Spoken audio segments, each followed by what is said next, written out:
Buckle up, scandal lovers, and brace yourselves for a wild ride. Viewer discretion is strongly advised. This is for entertainment and education only, straight from the jaw-dropping federal courtroom testimony of the Sean Diddy Combs trial, as reported by Inner City Press. What you're about to hear isn't just gossip, it's a bombshell expose that'll leave you stunned, shocked, and glued to your screens. The courtroom was a ticking time bomb, humming with nervous energy. When the bailiff's voice sliced through the silence like a thunderclap, "The prosecution calls Denzel Washington!" The room didn't just hush, it froze solid. Gasps echoed off the walls as a Hollywood titan, a man whose very name screams gravitas, stepped into the fray.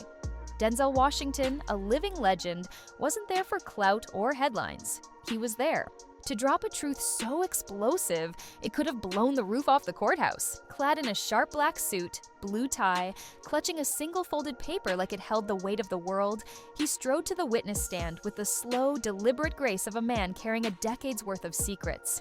No entourage, no cameras, no spotlight. Just him, stepping into the raw, unfiltered reality of a trial that was about to take a turn into the stratosphere. His eyes locked with Diddy's for a split second, and let me tell you, the air crackled. Something cold, almost primal, passed between them. Diddy's gaze dropped like he'd been caught red-handed. The judge leaned forward, eyebrows raised, clearly thrown off balance. The gallery, packed with reporters, jurors, and onlookers, didn't dare breathe. They braced, sensing a storm was coming. Denzel, sworn in, sat still, his silence louder than any opening argument. Then, in a voice as calm as a predator before the strike, he began, "I'm not here because I want to be. I'm here because my conscience wouldn't let me stay silent any longer. I've seen things, heard things, and kept my mouth shut for too long. That ends today." What followed wasn't just testimony, it was a detonation, a seismic unraveling of secrets that made every headline before it seemed like child's play. Denzel painted a vivid, electrifying picture of the early 2000s, when hip-hop and Hollywood collided in a dazzling, lawless whirlwind. Diddy wasn't just a music mogul anymore, he was a puppet master, slinking through VIP lounges, charity galas, and exclusive retreats like he owned the universe. He had this way of walking into a room, Denzel said, his voice steady but dripping with weight, like the rules didn't apply to him. At first, it was slick, almost charming. He'd toss out quips about running the town, controlling the narrative, making people laugh. But then it turned dark, fast, and sinister. Denzel took us back to a private dinner, the kind where power players sip $1,000 wine and trade secrets like poker chips. Diddy leaned in close, his smirk sharp enough to cut glass, and dropped a line that stuck like a dagger. "To stay on top, you stop playing Earth's game." Denzel thought it was just poetic bravado, the kind of boast you hear from moguls trying to sound deep. "I was wrong," he admitted, his voice low and heavy. He meant it literally, deadly literally. Whispers started trickling in, not from tabloids or gossip blogs, but from the shadows of the industry. Shaken artists, colleagues, friends who'd spill their guts after one too many drinks. "Diddy's throwing another party this weekend," they'd murmur, their voices catching, torn between warning him and pulling him into the chaos. These weren't just parties, folks. They were a mindset, untouchable, isolated, invincible. Diddy started talking about legacy in a way that sent chills down Denzel's spine. He said, "My empire will outlast gravity." I thought it was arrogance, pure and simple. Then I started to worry. What kind of man says something like that and actually believes it? Denzel admitted he considered cutting ties, going public, blowing the whistle, but the industry's unspoken code stopped him cold. "You don't cross the inner circle," he said, his tone bitter. Retaliation, blacklisting, being framed as disloyal, it's not just talk. It's real, and it's ruthless. A few years back, someone close to Diddy dropped a cryptic bombshell that hit Denzel like a freight train. He's not planning for the next phase of his brand. He's planning for the next planet. Denzel laughed it off at first, thinking it was a joke, a metaphor, another mogul flex. But the more he heard, the more he realized it wasn't a punchline, it was a blueprint. That's when he started piecing it together, collecting whispers and clues, building what he now calls a pattern of obsession, not just with control, but with escape. total and absolute. Then came the revelation that made the courtroom real, jaws dropping, pens flying across notepads. Diddy wasn't just dreaming big, he was planning to take his infamous bashes to space. Yes, you heard that right. Space. In 2020, at a high-security retreat in the Nevada desert, Diddy pulled Denzel aside, his eyes blazing with a manic kind of ambition. "I'm done with this planet," he said, voice low and intense. "Too many cameras, too many rules. I'm building something bigger, something completely off-grid." He flipped open a laptop, and what Denzel saw wasn't a sci-fi fantasy. It was a digital mock-up of a spacecraft, but not for exploring the cosmos. Picture a nightclub among the stars, LED floors pulsing with light, velvet lounges, soundproof chambers built for secrecy. Diddy called it the Celestial Haven, a floating fortress for his hand-picked crew of loyalists. "No lawsuits, no cameras, just pure freedom," he bragged, his grin wide and wild. The first zero-gravity extravaganza untouchable by Earth's laws. The courtroom erupted in gasps. Jurors exchanged stunned glances, some leaning forward, others frozen in disbelief. Reporters scribbled so fast you could hear the pens scratching. Even the judge leaned in, his expression a mix of shock and skepticism, like he wasn't sure he'd heard right. But Denzel didn't flinch. He pressed on, his voice steady, laying out the chilling details. He testified that Diddy had already secured contracts with a lesser-known aerospace firm with a target launch date of 2025. The payload? Not equipment or experiments, but people. 10 men, handpicked for their discretion, their loyalty, their willingness to keep their mouths shut. Diddy called it a reset, a way to outrun justice by leaving Earth behind. "If I leave this planet," he told Denzel, his voice chillingly calm, "nothing down here can touch me. No courts, no headlines, no consequences." The room felt like it was suffocating as Denzel recounted Diddy's words. "I'm franchising my parties to the stars.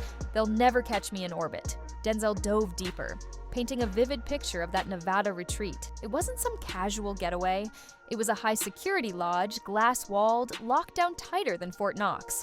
No press, no cell phones, just 20 power players, celebrities, tech billionaires, and industry titans sipping drinks and swapping. Ideas in a room that felt like it was floating outside reality. Diddy's pitch wasn't a metaphor, it was a fully formed plan, backed by real money and real players. He'd already selected his passengers, a former NFL player with a tarnished rep, 2 music producers who'd fallen from grace, a social media influencer with a shady past, and an actor whose career imploded after a scandal. They'd all signed NDAs, attended his parties, had reasons to disappear, Denzel said, his voice heavy with the weight of it. Some didn't even know the full plan. They thought it was just a billionaire's vacation, a joyride to the stars. But Diddy wasn't planning to come back. He called it the no-return run, a one-way ticket to chaos. The courtroom sat frozen, hanging on every word. Diddy's plan was to stage his infamous extravaganzas in zero gravity. No rules, no accountability, just pure, unfiltered indulgence. "It'll be like sin floating among the stars," he'd told Denzel, his eyes gleaming with a dangerous kind of glee. Denzel's voice grew heavy, almost haunted. He didn't just want to escape justice. He wanted to recreate his empire above it, where no one could touch him. But the real gut punch, the moment that sent shivers through the room, wasn't the cosmic escape plan. It was what Denzel saw closer to home behind the gilded doors of Diddy's world. In 2016, at his sprawling Beverly Hills estate, under the pretense of a mentorship lunch for young black actors, Denzel walked into a scene that still haunts his nightmares. It was supposed to be about inspiration, guidance, uplifting the next generation. Instead, it felt like stepping into a fortress of fear. He noticed one of Diddy's teenage sons being led upstairs by a hulking security staffer. The boy's eyes were red, his face sunken like he'd been crying for hours. Minutes later, Denzel passed a hallway and heard a deep, furious voice, Diddy's, booming through the walls, followed by the unmistakable sound of glass shattering. "You'll learn discipline in this house, or you'll vanish like the rest," Diddy roared. Denzel froze, his heart pounding, caught between instinct and fear. Should he intervene? Should he walk away? He didn't know what to do, and that moment haunted him. Later, he pulled the boy aside, asking if he was okay. The teen, barely able to meet his eyes, whispered, "It's just how he shows love. It's normal." Denzel's voice cracked as he recounted it to the courtroom. "That wasn't love. That was domination, pure and simple." Insiders later confided that Diddy's kids were often treated like staff at his parties, fetching drinks, escorting guests to private rooms, silenced unless spoken to. Raise a child in fear long enough and they don't grow, they shrink, Denzel said, his words heavy with pain. In 2018, he confronted Diddy privately, voicing his concerns. Diddy's response was ice cold. "You raise lions by tossing them to wolves." The courtroom recoiled, a juror wiping tears from her eyes. The judge called for a brief recess, but Denzel wasn't having it. "We finish this now," he demanded, his voice like steel. The space plan, dubbed Project Exodus by prosecutors, wasn't some wild fantasy. It was terrifyingly close to reality. Denzel testified that Diddy had serious money behind it. Billionaire tech moguls, a shadowy aerospace partner whose name was redacted from public records, and a plot of land near a South American launch site far from government oversight. They called it a private celestial arts platform, but Denzel saw through the glossy branding. "It was a trap," he said, his voice low and resolute. The prototype shuttle, shown to him in simulation software by one of Diddy's tech backers, was like a luxury jet on steroids, soundproofed, bathed in artificial twilight, built for chaos, not science. Diddy's list of passengers was a rogues gallery, each tied to his empire by NDAs and secrets. He only wanted people who could handle the silence of space and the freedom that came with it, Denzel recalled, his words sending a chill. Through the room, the plan didn't fall apart because Diddy had a change of heart. It collapsed because someone on the inside finally cracked. A whistleblower, a former contractor for the aerospace firm, grew uneasy about the shuttle's bizarre specs: soundproof insulation, twilight lighting, high-volume speakers. "You don't need that to study the stars," the contractor reportedly told a colleague. In late 2023, he tipped off a federal agency, sparking a quiet investigation. By early 2024, authorities tracked Diddy's private jet to a covert launch site in Suriname. Federal agents working with local authorities raided the compound during a private walkthrough of a mock capsule. The setup was straight out of a sci-fi thriller: blackout curtains, exotic oils, oxygen tanks, and a case of imported stimulants, all loaded and ready. When the cuffs clicked, Diddy didn't go quietly. "You can't trap the future," he snapped, defiance dripping from every word. Prosecutors later revealed he'd transferred 3 U.S. properties to shell corporations weeks before, severing ties to vanish for good. The courtroom was shown a snippet of footage from a mock party rehearsal inside the capsule. Party lighting, pulsing, velvet seating, women in elaborate costumes, masked men reclining with champagne flutes, mimicking the vibe of Diddy's infamous bashes, but in a space-themed chamber that felt like something out of a dystopian fever dream. Yet the darkest, most gut-wrenching revelation was still to come. Denzel's voice dropped to a near whisper as he shifted focus. "I'm not just here for what he did to grown men. I'm here for what I saw him do to his children." Gasps filled the room. Diddy flinched, visibly rattled. The judge urged everyone to stay composed, but no one was prepared for what came next. Denzel took us back to that 2016 afternoon in Beverly Hills, the so-called mentorship lunch that felt like a fortress of fear. Beyond the incident with Diddy's son, he'd heard more over the years, disturbing accounts from insiders who couldn't stay silent anymore. Diddy's kids were often used as props at his parties, tasked with impressing high-profile guests, fetching drinks, guiding people to private rooms, and staying silent unless spoken to. "They weren't children in those moments. They were tools," Denzel said, his voice cracking with emotion. "I've seen military generals discipline with more grace than what I witnessed. What I saw wasn't correction. It was domination, pure and cruel." In 2018, Denzel confronted Diddy privately, hoping to reason with him. The mogul's response was chilling. "You raise lions by tossing them to wolves." The courtroom was sickened, the air thick with disbelief. One juror wiped tears from her eyes, another stared at the floor. The judge called for a brief recess to let the room breathe, but Denzel wasn't done. "We finish this now," he said, his voice like a blade, cutting through the tension. But Diddy didn't act alone. And that's where this scandal gets even juicier. Denzel exposed what he called a network of silence, a web of publicists, lawyers, studio execs, and influencers who kept Diddy's machine running smoothly. After every bash, cleanup crews arrived. Not janitors, but specialists armed with blacklight devices, shredders, and industrial cleaners, erasing every trace of what went down. Physical evidence, digital records, even emotional fallout. Gone. Like it never happened. In 2015, during a private screening event hosted by Diddy, Denzel accidentally walked into a back room where a man in a security uniform was packing up hard drives. "Just a standard sweep, sir," the guy stammered, his eyes darting nervously. "Client privacy protocol." Denzel later learned those drives held footage of guests, filmed without their knowledge or consent. In 2018, a studio executive sent Denzel an email that sent chills down his spine. "If the press ever gets their hands on the '03 file, we all go down with him. Stay clear." Denzel deleted the message, but the memory burned into his mind. Then there was the NDA, handed to him in 2011 after a charity event at Diddy's mansion.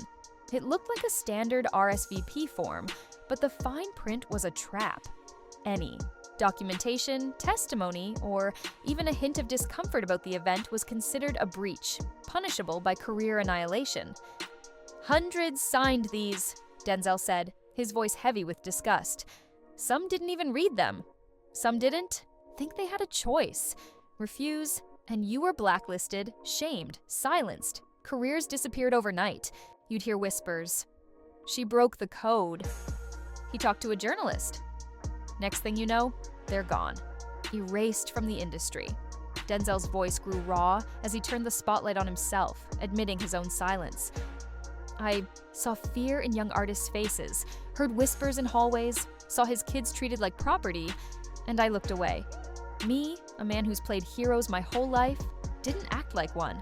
In 2019, a former staffer from one of Diddy's production companies reached out anonymously through a mutual friend, pleading, "You're the only one he respects. If you say something, people might listen." Denzel hesitated, torn between duty and fear. "I told myself I wasn't ready, that I needed more proof," he said, his eyes misting over. "But the truth is, I didn't want to put my family in danger. My sons always said they admired me because I stood tall when it mattered. I failed that standard. I protected my career instead of protecting people." Nights haunted him, he said. Dreams, where he was stuck in the middle of a Diddy party, surrounded by faceless figures in masks, the air thick with dread. In those dreams, he'd turn around and see his own kids, trapped, crying, unable to escape. When he heard about Diddy's space plan, his literal attempt to flee Earth, the guilt became unbearable. "If I didn't speak now," he said, "he'd have left this planet, leaving his victims bleeding, broken, and unheard. I couldn't let that happen." Denzel's testimony took a final, searing turn as he addressed the infrastructure that let Diddy operate unchecked for decades. "He didn't build this empire alone," he said, his voice cutting through the room. "He was protected by people in high places, publicists, lawyers, executives, influencers, a whole network that knew what was going on but kept the machine running." He described the cleanup crews in vivid detail. Teams hired not to manage a party, but to erase it. They didn't just sweep floors, they swept away evidence, scrubbing every surface, shredding every document, wiping every drive. They were told to clear everything, physical, digital, even emotional, Denzel said. "It was like the parties never happened." He recounted a moment in 2015 that still keeps him up at night. At a private screening hosted by Diddy, he wandered into a back room by mistake and saw a man in a security uniform packing up hard drives. "Just a standard sweep, sir," the guy said, his voice shaking. "Client privacy protocol." Denzel later learned those drives contained footage of guests, people who had no idea they were being recorded. The 2018 email from the studio exec warning about the '03 file was another piece of the puzzle. If that file got out, the exec wrote, "We all go down with him." Denzel deleted it, but the words stayed with him, a constant reminder of the stakes. The NDA from 2011 was the final straw. It wasn't just a form, it was a gag order, a contract designed to silence. "Hundreds signed these," Denzel said. "Some didn't even read the fine print. Some didn't think they had a choice. Refuse, and you were out. Blacklisted, shamed, erased. You'd hear the whispers, 'She broke the code.' He talked to the press. Then, poof, gone, like they never existed. Turning to Diddy, Denzel delivered a reckoning that hit like a thunderbolt. You thought you could build something eternal, something untouchable. You thought if you made it to space, you'd be beyond reach. But truth doesn't stop at the atmosphere. You left people shattered, broken, and silenced. And they're still here, speaking. He turned to the courtroom, his voice raw with conviction. If he'd launched, the silence would have continued. The victims wouldn't. I'm here for them, for the kids with no voice, for every soul crushed by his machine. He recounted one final chilling moment from years ago when Diddy, drunk at one of his parties, leaned in and slurred, "You know why I'll never get caught? Because I'm not of this world." The courtroom froze. It wasn't just ego, it was the confession of a man who truly believed he could ascend beyond consequence. "I came here today," Denzel said, folding the paper he'd carried in, "not to be a hero, not for applause, but to end this madness. For the people he hurt, for the children who had no voice, for everyone who didn't survive the climb. If he'd made it to space, it would have never stopped." As Denzel stepped down from the stand, the room was silent. Not a whisper, not a cough. No applause, just a heavy, reverent hush. Even Diddy, hands covering his face, said nothing. This wasn't just a trial, it was a seismic unraveling of a man, a myth, and a machine that almost escaped to the stars, leaving a trail of broken lives in its wake.